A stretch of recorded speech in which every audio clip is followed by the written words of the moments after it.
At dinner, my twin brother announced his engagement and my father stood up.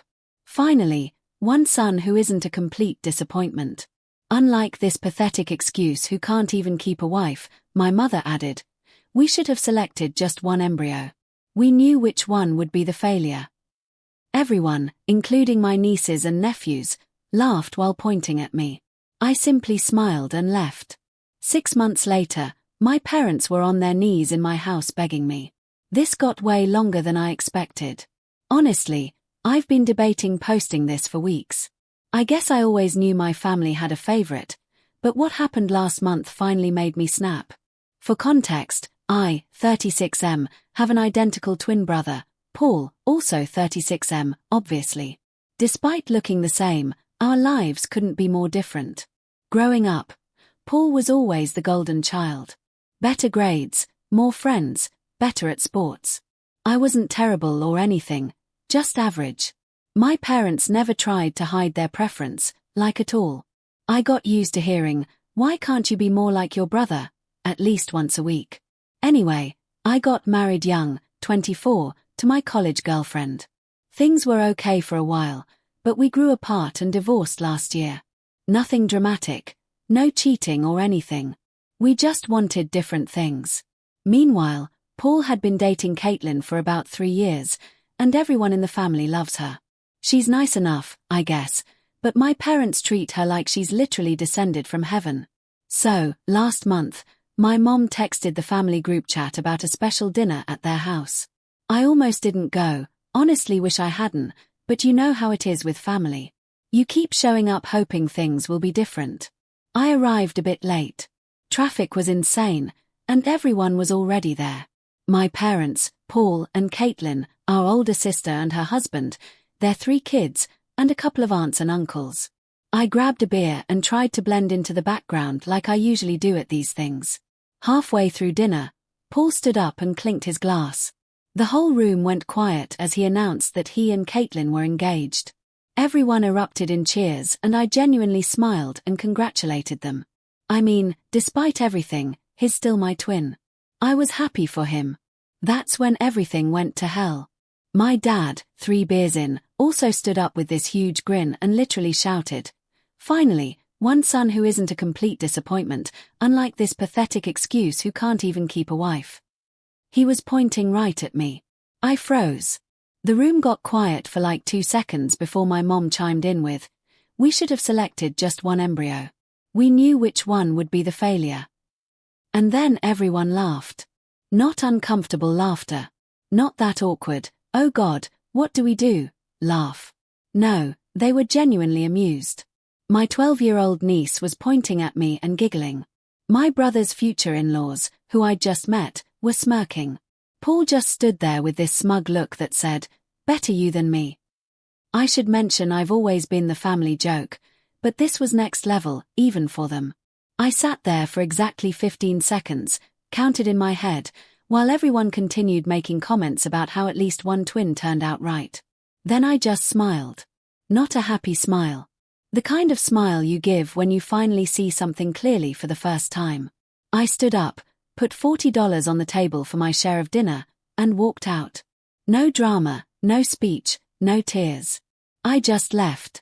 The absolute flood of texts started before I even got to my car.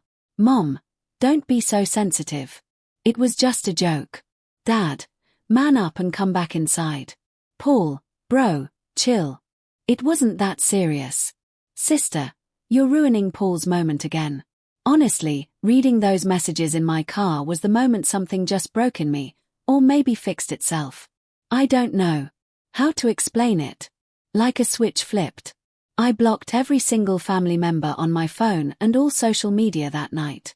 Changed my email, too. The only person I didn't block was cousin Vanessa, who wasn't at dinner and has always been decent to me. That was 6 weeks ago. In that time, I've moved apartments. My lease was up anyway. Got a new phone number and basically disappeared from their radar. According to Vanessa, they spent about 2 weeks assuming I was being dramatic before they actually realized I was serious about cutting contact. I'm not going to lie, it's been weirdly peaceful. I never realized how much mental energy I spent dreading family interactions or recovering from them. My therapist, who I started seeing after my divorce, says I've made more progress in the last month than the previous 6. Here's where it gets interesting, though. Through Vanessa, I've learned that Paul's perfect life isn't so perfect. Apparently, his big promotion that was guaranteed fell through, and those fancy Instagram posts of their house, they're actually drowning in debt. The engagement party they were planning has been postponed for mysterious reasons. Meanwhile, I've been focusing on myself. Hit the gym, reconnected with old friends who my family always talked down about, and started a side project I've been putting off for years. Nothing massive, just selling custom stuff online. Made my first $1,000 last week. Vanessa called yesterday to tell me that my parents have been asking about me non-stop. Getting increasingly desperate to reach me. Not because they miss me or feel bad, but because they need something. Won't say what yet, but I'll find out soon. And that's where I am now. Part of me wants to never speak to any of them again. Another part wants to see the looks on their faces when they realize the failure twin isn't available for them anymore. I don't know what I'm going to do yet, but for the first time in my life, I'm actually excited to make that decision for myself, not based on what would disappoint them least. Update. So, yeah. Didn't expect my original post to blow up like that. Thanks for all the support. The last 3 months have been interesting.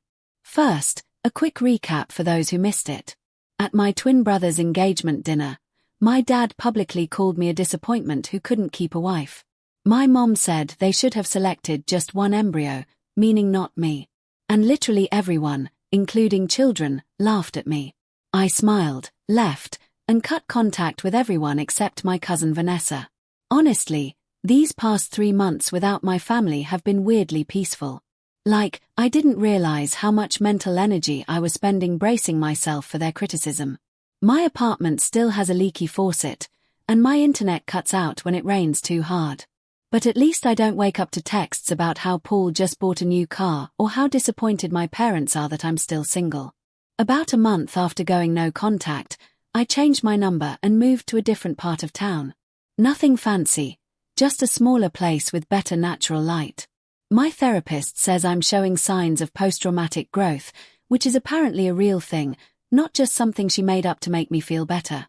The crazy part started about 6 weeks ago. My cousin Vanessa texted asking if we could meet for coffee. I was hesitant at first, worried she was just a flying monkey for my parents, but Vanessa has always been cool. We met at this little cafe near my new place.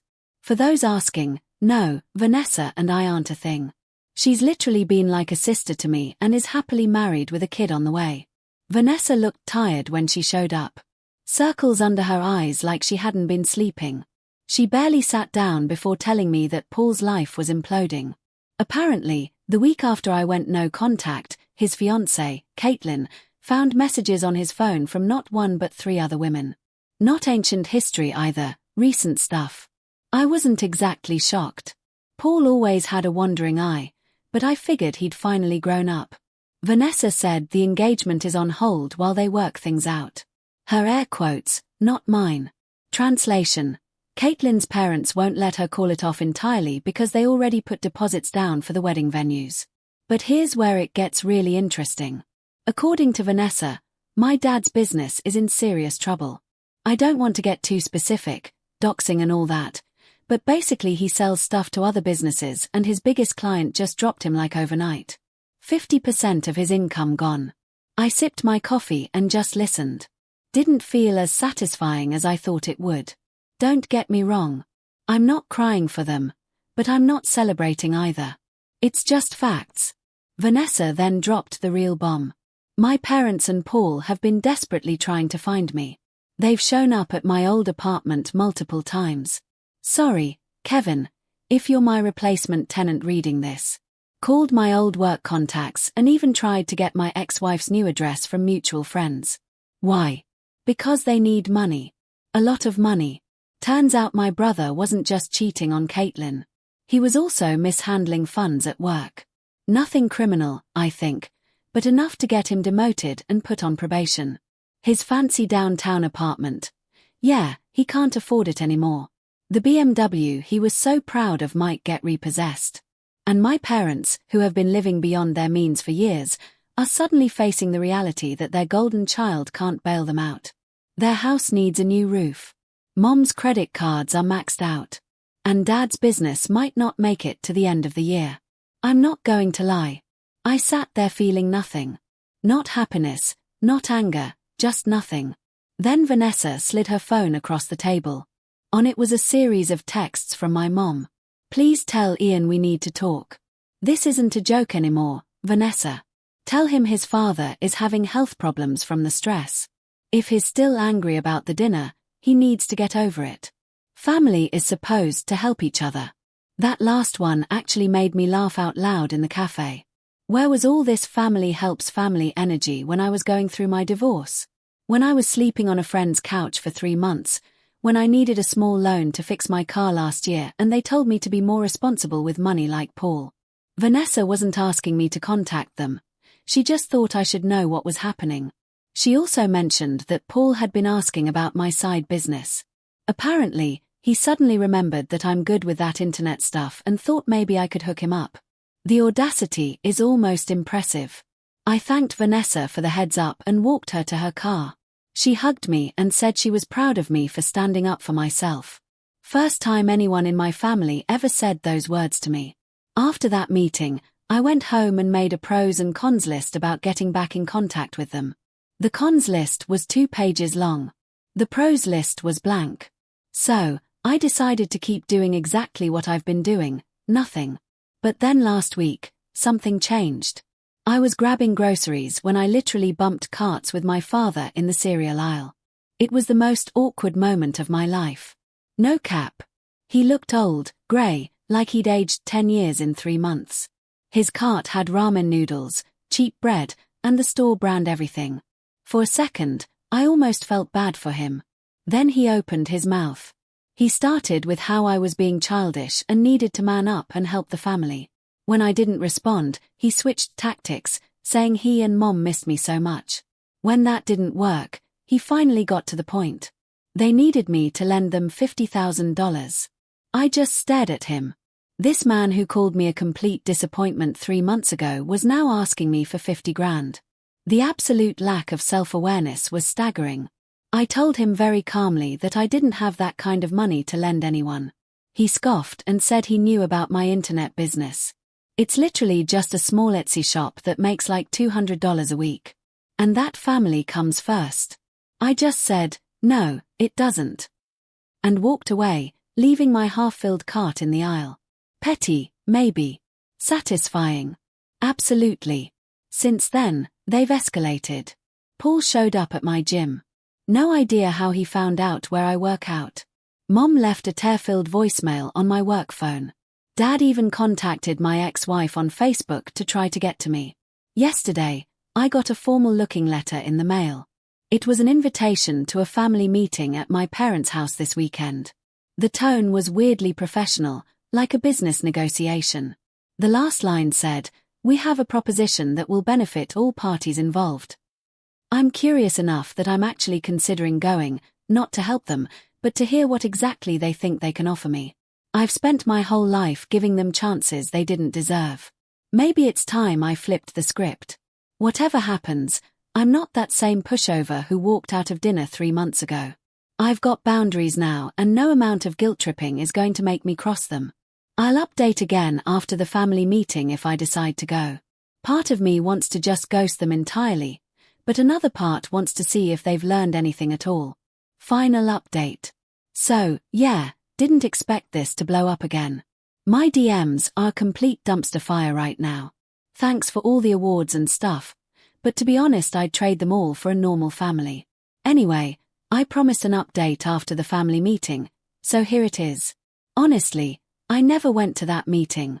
After sitting on it for a day, I realized I was just setting myself up for more manipulation. Instead, I texted Vanessa that I wasn't coming and turned my phone off for the weekend. Took a solo camping trip to clear my head. Just me, a tent with a small hole in it, and some questionable freeze-dried meals. It was exactly what I needed. When I got back and checked my messages, things had apparently gone nuclear in my absence. 15 missed calls from unknown numbers. 7 voicemails ranging from tearful mom to threatening dad, and 1 very interesting text from Vanessa. They're completely screwed. Paul got fired. Call me. I called her while making breakfast. Burnt toast and coffee, living my best life. According to Vanessa, who heard it from my sister, Paul hadn't just been mishandling funds at work. He'd been straight up using company resources for personal expenses. When they couldn't reach me for the bailout money, Paul panicked and tried to cover his tracks, which only made everything worse. He got fired and might actually face legal consequences. Not going to lie, I felt a weird mix of emotions. Part of me thought karma's a bitch, another part just felt sad. Not for Paul specifically, but for the whole situation, like watching a car crash in slow motion. The real bombshell dropped 3 days later when my doorbell rang at 6 o'clock in the morning. I stumbled to the door in my pajama pants, expecting it to be a package delivery or something. It was my entire family. Mom, Dad, Paul, and even my sister, all standing on my doorstep looking like extras from The Walking Dead. Dad's eyes were bloodshot. Mom's makeup was smudged. Paul was wearing the same hoodie I'd seen him in on Instagram 4 days earlier. I almost closed the door, but curiosity got the better of me. I stepped outside instead of inviting them in. Boundaries, as my therapist would say. And asked what they wanted. Dad immediately launched into this bizarre speech about family sticking together and how blood is thicker than water. Mom kept trying to hug me while simultaneously complaining about how hard it was to find my new place. Paul just stared at the ground like a toddler caught stealing cookies. My sister looked like she'd rather be literally anywhere else. When I didn't immediately respond, Dad finally got to the point. In the 3 weeks since my last update, their situation had gone from bad to catastrophic. Dad's business was officially failing. Suppliers were demanding payment upfront because of his credit issues. They'd had to take out a second mortgage on the house. Paul was being sued by his former employer. Mom's shopping addiction had maxed out 12 credit cards. My sister's husband had lost his job and they'd moved into my parents' house with their kids. And the cherry on top, Caitlin had publicly dumped Paul on Instagram, tagging all his friends and family in a post detailing his cheating. The perfect golden son's reputation was in shambles. I just stood there in my old Star Wars t-shirt, feeling strangely calm. 3 months ago, this situation would have sent me into fix-it mode. I'd have been scrambling to help them, taking out loans, destroying my own financial future to save theirs. But now, Dad literally got down on his knees in my doorway. Not metaphorically, actually on his knees, begging me to help them, saying they needed $100,000 to save the house and deal with Paul's legal issues. I asked the obvious question. Why would I help the people who humiliated me and called me a failure? Mom burst into tears, saying they were sorry and they didn't mean it. Dad mumbled something about just joking around. Paul finally looked up and said they'd make it up to me. The funny thing, not one of them actually apologized. Not really. It was all, "We're sorry you felt that way." And you know how Dad gets when he's drinking, and it wasn't that bad. I told them I needed to think about it and asked them to leave. Dad tried to argue, but eventually they all shuffled back to Mom's SUV, which they're apparently 3 payments behind on. After they left, I made some coffee and called my therapist for an emergency session. We talked through my options and what healthy boundaries would look like in this situation. I decided I wasn't going to completely abandon them, but I also wasn't going to be their ATM. The next day, I invited just my dad over. When he arrived, his face lit up like he'd won the lottery. Probably thought the cash was already in the bag. I sat him down at my kitchen table, which by the way still wobbles because I haven't fixed that one leg, and laid out my terms. A formal written apology from everyone who was at that dinner, acknowledging exactly what they said and did. Family therapy sessions. Minimum 6 months. Non-negotiable. Mom gets help for her spending addiction. Paul takes responsibility for his own mess without dragging down the rest of the family. I would help them restructure their debt and create a budget, but I would not be giving them any large sums of money. Dad's face went through about 17 different emotions in 30 seconds. He started arguing that I was being unreasonable, that family doesn't put conditions on helping each other. I just got up, opened the door, and told him those were my terms. Take them or leave them. He left. 2 days later, Vanessa texted me a screenshot of a Facebook rant my mom had posted about ungrateful children and how some people forget where they come from. Classic mom, making herself the victim. But then something unexpected happened. My sister called me. We hadn't spoken directly since the dinner. She was crying, saying she couldn't take living with our parents, that her kids were picking up on their toxic behavior, that she was sorry for not standing up for me. It was the first genuine apology I'd received from anyone in my family ever. I invited her and her family over for dinner the next night. We talked for hours after the kids went to sleep in my spare room. She confessed that she'd always gone along with the Ian is the failure narrative because it kept the spotlight off her own struggles. Her marriage was in trouble. Her husband had been hiding their financial problems and she was desperately trying to maintain the image of having it all together. By the end of the night, we'd made a plan. She and her family would move into an apartment. I helped with the security deposit. Only actual money I've given anyone. I'd help her husband with his resume and job hunting. She'd go to therapy and work on setting her own boundaries with our parents. A week later, I got an email from Paul. No apology, just a job application attached with a note asking if I could put in a good word at my workplace. I didn't respond. Then yesterday, the bombshell dropped. Dad showed up at my door again, this time alone. He looked defeated, older, smaller somehow. For the first time in my life, my father actually apologized, like a real apology. He admitted they'd always treated me as the lesser twin, said he'd been jealous of how easily things came to Paul and projected his expectations onto him while dismissing me, confessed that he'd been wrong about everything. Then he asked if my offer of help was still on the table. Not for money, but for the family therapy and budgeting help. I said yes, but my terms hadn't changed. All of them needed to acknowledge what happened and commit to the process. No quick fixes. No sweeping things under the rug. He agreed. We're starting family therapy next week. Mom's still resistant, making excuses about being too busy. Doing what? I have no idea since she doesn't work. Paul's agreed to come, but is still playing the victim. My sister and her family are all in. I don't know if this will fix anything. Family trauma doesn't heal overnight. But for the first time, I'm not the one carrying all the emotional weight. I'm not the designated failure anymore. The house with the leaky faucet and wobbly table isn't much, but it's mine. And when my family comes here now, they come on my terms. If you're thinking about subscribing to Once Loyal, hit that button. It really helps the channel grow. And turn on notifications so you don't miss the next story. Thanks for listening.